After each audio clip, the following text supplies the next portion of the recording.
का जो हमारा टॉपिक है वो है हुमायूं, क्योंकि कल हमने जो है मध्यकालीन भारत में देखा था कि जो बाबर था उसने क्या करा था कि दिल्ली सल्तनत पर मतलब दिल्ली की गद्दी पर मुगल वंश की स्थापना किया है ना।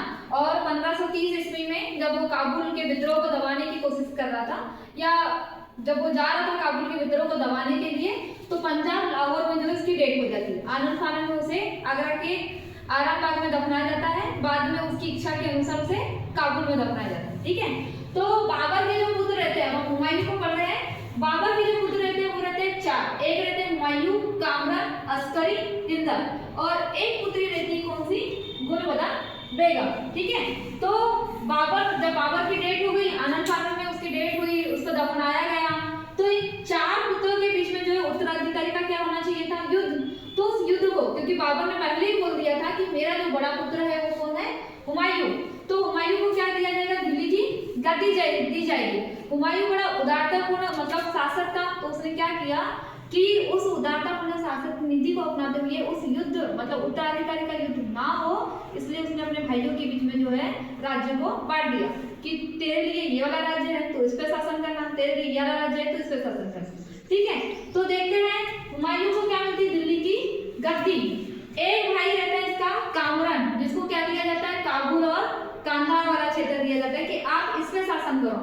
अस्करी को संभल जो कि यूपी वाला जो क्षेत्र है वो दिया जाता है कि आप इस पे शासन करो। ठीक है, और हिंदल को दिया जाता है क्या, मेवाड़, है ना, कि आप इस पे शासन करो। ठीक है, कुल मिला के आप अपने अपने क्षेत्र पे क्या करो, शासन करो, है ना, ये क्षेत्र को बांट देता है। और बाबर की एक पुत्री रहती है कौन सी, गुलबदन बेगम, जो कि अपन आगे देखेंगे कि ये क्या करती है। ठीक, अब जैसे ही हुमायूं गद्दी पर बैठता है 1530 में, तो जैसे ही गद्दी पर बैठता है तो सोचता है कि मैं क्या करूंगा, साम्राज्य का क्या करूंगा, विस्तार करूंगा। ऑब्वियसली जो कोई राजा बैठते हैं तो सोचते हैं कि मुझे जो है अपने साम्राज्य का क्या करना है, विस्तार करना है। तो विस्तार करने के लिए सबसे पहले जो है ये क्या करता है, कालिंसर अभियान करता है। ठीक है, 1521 में ये क्या करता है, कालिंसर अभियान करता है, जहाँ के जो राजा रहते हैं वो प्रताप रुद्रदेव रहते हैं। प्रताप रुद्रदेव की जो सहायता है वो कौन करता है, आपके अफगान संगठन करते हैं, है ना। ये वही अफगान संगठन है जिसमें बाबर ने जब इब्राहिम लोदी को हराया था या उसे पराजित किया था, जब उसको मारा था, तो कुछ जो अफगानी शक्ति है वो बची हुई थी, है ना। बंगाल और बिहार ऐसा क्षेत्र था जहाँ पर अफगानी शक्ति बची हुई थी। तो प्रताप रुद्रदेव का जो साथ है वो कौन देता है, आपके अफगान संगठन देते हैं, है ना।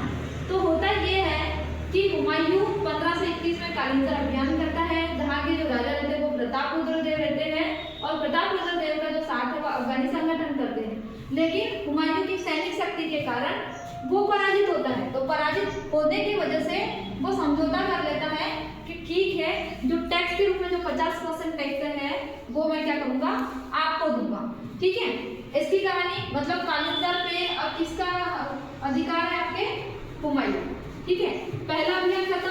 फिर ये आगे बढ़ते बढ़ते जो है दोहरे का युद्ध करता है 1532 ईस्वी में। ठीक है, 1532 ईस्वी में जब ये दोहरे का युद्ध करता है तो यहाँ पे भी जो रहते हैं वो अफगान संगठन ही रहते हैं। कुल मिला के आपके क्या कर रहा है, ये अफगान संगठन को ही खत्म करने की कोशिश कर रहा है ना। इस युद्ध में भी वो जीतता है, मतलब दोहरिया वाला जो क्षेत्र है वो भी किसके कंट्रोल में आ गया, आपके हुमायूं के कंट्रोल में आ गया। ठीक है, 1533 ईस्वी में ये चुनार का युद्ध करता है। चुनार आपका जो यूपी वाला जो इलाका है वहां पे ये चुनारगढ़ यूपी में आता है। ठीक है, तो चुनार के प्रथम युद्ध में होता क्या है कि यहाँ पे जो है, यहाँ पे भी अफगानी, पूरे अफगानी है ना, अभी हमको हिंदू जो राजा है वो नहीं दिखाई दे रहे, पूरे अफगानी है। तो चुनार का प्रथम घेरा जो करता है तो यहाँ पे कौन रहते हैं, आपके अफगानी, जैसे शेर खान भी अफगानी है ना, अफगानी संगठन रहते हैं। ठीक, जिसमें से एक प्रमुख नहीं करना चाहिए, जिसमें से जो कंट्रोल है वो शेर खा का रहता है यहाँ पर। ठीक, शेर खा का रहता है। तो चुनार का जब ये प्रथम घेरा करता है 1533 ईस्वी में, तो होता क्या है कि जो चुनार का जो किला है इसके बाहर ये बैठा हुआ रहता है। ठीक, कि भाई मैं इस पे क्या करूंगा, चुनार के किले को आक्रमण करूंगा और उसको जीतूंगा। तो यहाँ के जो मतलब कहना चाहिए जो नियंत्रण करता है वो रहते हैं शेर खा, और उनका साथ देते हैं कौन, अफगान संगठन। ठीक है, हुमायूं क्या करता है, चुनार का ऐसा घेरा डालता है कि उसको मतलब मुख्य रूप से समझौता करना पड़ता है किसको, शेर खां को। शेर का समझौता तो कर लेता है, बेचारा चुपचाप भी बैठा है ना। और फिर उसे ये पता चलता है कि जो गुजरात के जो शासक है एक बहादुर शाह, ये क्या कर रहा है, अपने क्षेत्र का विस्तार करने के लिए मालवा अभियान कर रहा है। एमपी का जो मालवा है वो अभियान कर रहा है और इसने जो है रायसेन को जीत लिया। ठीक है, इसको जानकारी मिलती है कि इसने जो है हमारे क्षेत्र, क्योंकि ये हुमायूं के नियंत्रण में था, इसने क्या करा है, मालवा और रायसेन को जीत लिया है। लेकिन इसी बीच में जब ये मालवा और रायसेन को जीतता है, गुजरात के जो शासक रहते हैं बहादुर शाह उसको जीतता है, उसे ये पता तो चल जाता है कि जो बहादुर शाह ने जो है क्या कर लिया है, नियंत्रण कर लिया है। लेकिन बहादुर शाह गुजरात का मतलब कहना चाहिए अपने साम्राज्य का विस्तार करने के लिए गुजरात के बाद राजस्थान अभियान करता है। राजस्थान का जो चित्तौड़ वाला इलाका रहता है वहां का अभियान करता है। ठीक है, और चित्तौड़ की जो राजधानी रहती है वो रानी कर्णावती रहती है, कर्णावती। ठीक है, अब इसकी थोड़ी कहानी सुनिए।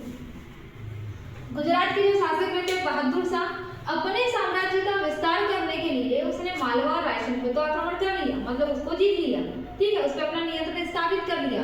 लेकिन और ज्यादा जो है साम्राज्य का विस्तार करने के लिए गुजरात के बाद कहाँ अभियान करता है वो, राजस्थान। राजस्थान का कौन सा क्षेत्र, चित्तौड़गढ़। चित्तौड़ की जो राजधानी रहती है, सॉरी रानी जो रहती है वो कौन रहती है, कर्णावती। अपने पति की मतलब कहना चाहिए विधवा रहती है जो अपने राज्य का संचालन संरक्षिका के रूप में करती है। इसे पता चलता है कि बहादुर शाह क्या है, उस पर आक्रमण करने वाला है। ठीक है, तो रानी कर्णावती किससे हेल्प लेगी हुई, दिल्ली की जो गद्दी पर बैठा है कौन, हुमायूं। दिल्ली की गद्दी पर कौन बैठा है आपका, हुमायूं, इससे हेल्प लेती है। अब हेल्प लेगी तो कैसे लेगी, हेल्प लेगी तो कैसे लेगी, ऐसा तो नहीं बोलेगी कि आप जीतोगे तो जो है मैं आपके कंट्रोल में रहूंगी या जो मेरा क्षेत्र है आपके नियंत्रण में रहेगा। ये ना उस टाइम पे होती है कि जो भाई बहन का जो त्योहार है रक्षाबंधन, उसका बहुत महत्व है।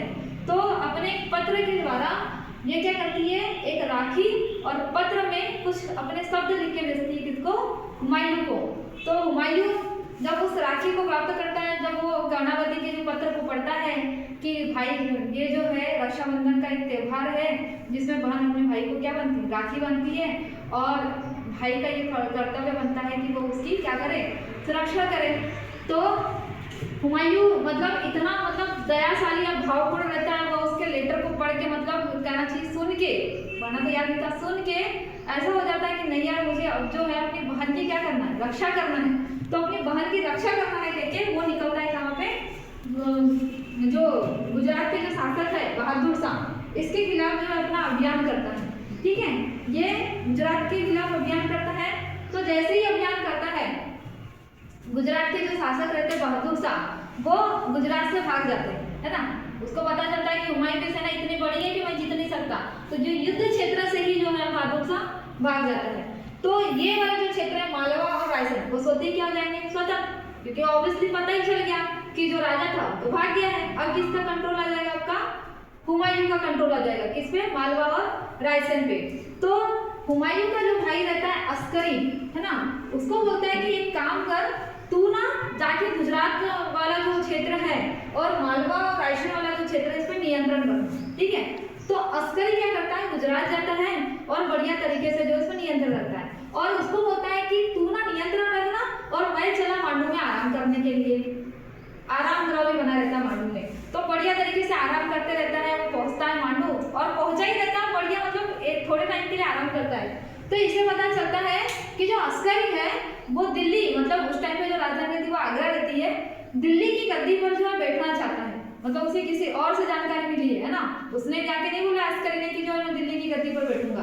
तो अस्करी जो है गुजरात से कहाँ निकलता है, अपना दिल्ली की गद्दी की ओर, है ना। और जो आपका कहना चाहिए हुमायूं है वो मांडू में है, तो मांडू से कहाँ निकलता है, दिल्ली आगरा की ओर निकलता है। ठीक है, ये दोनों जो है बीच रास्ते में मिलते हैं, दोनों भाई जो है बीच रास्ते में मिलते हैं। तो अस्करी बोलता है मैं तो जो है देखने जा रहा था उस क्षेत्र में कि कहीं विद्रोह तो नहीं हो गया है, मैं आपके रहते हुए दिल्ली की गद्दी पर कैसे बैठ सकता हूँ। ठीक है, ये चीज होती है, दोनों भाइयों के बीच में जो गलतफहमी थी वो मिट जाती है। और फिर क्या होता है कि हुमायूं जो है पुनः क्षेत्र पर नियंत्रण रखता है। इस बीच में जो है शेर खां विद्रोह कर देता है ना। शेर खां विद्रोह कर देता है, चुनार का द्वितीय घेरा करता है, है ना। चुनार का द्वितीय घेरा होता है, चुनार का द्वितीय घेरा कब 1537 ईस्वी में, ठीक है। यहाँ पे कौन है आपका शेर खां, है ना। शेर खां क्या करता है, देखो चुनार के प्रथम घेरे में शेर खां जो है हुमायूं से समझौता तो कर लेता है, लेकिन उसे भी है ना कि भाई मैं कल को राजा बनूं तो थोड़ा अच्छा लगेगा। तो शेर खां क्या करता है, उसी बीच में बंगाल और जो बिहार वाला जो इलाका रहता है उस पर आक्रमण करता है। बंगाल और बिहार वाला जो इलाका रहता है उस पर आक्रमण करके अपने जो क्षेत्र का विस्तार कर देता है, ठीक है। क्षेत्र का विस्तार करेगा मतलब सैनिक शक्ति में क्या हो गई, वृद्धि हो गई। तो सैनिक शक्ति में वृद्धि हो गई, क्षेत्र का विस्तार हो गया। हुमायूं को पता चला कि इसने ये कर दिया, बंगाल और बिहार को जीत लिया। चलो एक काम करता हूँ, मैं चुनार का फिर दूसरा घेरा करता हूँ, मतलब दूसरा अभियान करता हूँ, ठीक है। तो फिर से वो चुनार का दूसरा घेरा करता है, दूसरा अभियान करता है कब 1537 ईस्वी में, जहाँ पे किसका नियंत्रण है, शेर खां का नियंत्रण है ना। तो ये दूसरा घेरा करता है और चुनार का जो किला है हुमायूं उसके बाहर जो है लगभग 6 माह तक के जो है चौकीदारी करता है ना। चौकीदारी बोलना चाहिए, चौकीदार उठा के रखता है शेर खां। 6 माह तक के चुनार के बाहर बढ़िया बैठा रहता है। फिर शेर खां को उसकी इस चीज को मतलब कि उसकी सैन्य शक्ति को देखते हुए फिर से उसको समझौता करना पड़ता है, किसको, शेर खां को, किससे, हुमायूं से, ठीक है।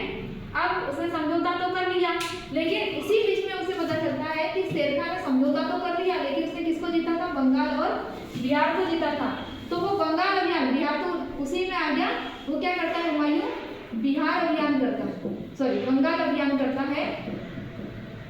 इसी बीच में इसका जो भाई रहता है कौन, हिंदल क्या करता है, दिल्ली की गद्दी पर बैठ जाता है, ठीक है।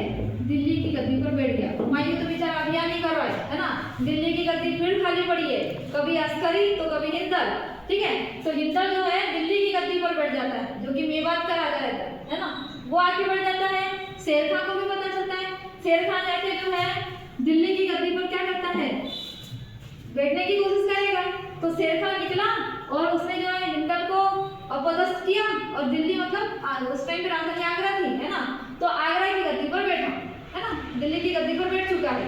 अब इसकी जानकारी किसको पता चलती है, हुमायूं को। वो तो बंगाल अभियान कर रहा था ना, तो हुमायूं को पता चलती है। जैसे ही वो बंगाल अभियान करते रहता है, उसके आनंद फानन में बंगाल अभियान को छोड़ता है और पता चलता है कि उसका जो भाई था हिंदल दिल्ली की गद्दी पर बैठ गया और उसके खिलाफ जो है शेर खां ने आक्रमण कर दिया है।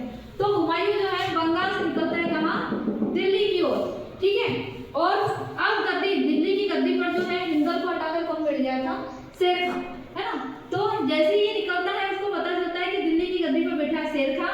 तो उसी टाइम पे जो है 1539 ईस्वी में चौसा का युद्ध होता है गंगा नदी के तट पर, ठीक है। ये आपका यूपी और बिहार वाला इलाका है ना। वहीं पर ये युद्ध होता है अफगानों के खिलाफ, क्योंकि शेर खां अफगानी रहता है। तो अफगानी संगठन को पहले ही होता है कि एक काम कीजिए, आपने इसी युद्ध में उसको जो है मतलब पराजित कीजिए। तो अफगान इस पर अटैक करते हैं। अब वो बंगाल अभियान करता है तो उतनी तो सेना शक्ति होगी नहीं, है ना, कमी होगी। तो जैसे इस पर आक्रमण करता है तो हुमायूं जो रहता है अपनी जान बचाने के लिए गंगा नदी में कूद जाता है ना। तो गंगा नदी में जैसे ही कूदता है, तैरना तो आता नहीं, तो एक व्यक्ति रहता है कौन, निजाम। एक व्यक्ति रहता है कौन यहाँ पे, निजाम, जो उसकी हेल्प करता है। एक चमार जाति का रहता है वो निजाम, उसकी हेल्प करता है, गंगा नदी को उसको उस पार लेके जाता है कि मैं आगरा की गद्दी पर बैठ सकूं, ठीक है। फिर वो जाता है, शेर खां को फिर अपदस्थ करता है, ठीक है, और फिर से जो है आगरा की गद्दी पर वो बैठता है। तो निजाम को ये बोलता है कि आप जो बोलोगे मैं वो दूंगा। तो निजाम उतना तो काबिल नहीं रहती, तो हुमायूं बोलता है ठीक है, मैं आपको 2 दिन का जो है क्या बना देता हूँ, राजा बना देता हूँ यहाँ का। और उसको जो है 2 दिन का ताज पहनाता है और उसी के नाम पे भिस्ती नामक जो है चमड़े के सिक्के जारी करता है ना। इसके बाद ये हुआ, फिर से शेर खां उस पे अटैक करता है, किस पे, हुमायूं पे। और बिलग्राम कन्नौज का युद्ध होता है 1540 ईस्वी में, ठीक है, जहाँ पे जो है शेर खां और हुमायूं के बीच में रहता है। और ये युद्ध ऐसा होता है कि हुमायूं को जो है अपनी पराजय देखते हुए जो है वहां से पलायन कर जाता है, अपनी जान बचाकर जो है वो कहाँ जाता है, आपके ईरान की ओर, मध्य एशिया की ओर भाग जाता है, मध्य एशिया की ओर भाग जाता है। तो चौसा की मतलब बिलग्राम के युद्ध में एक चीज ये होती है कि वो अपनी जान बचाने के लिए, किसे, शेरखा से, है ना, शेरखा से अपनी जान बचाने के लिए मध्य एशिया की ओर भाग जाते हैं। ठीक, थैंक यू।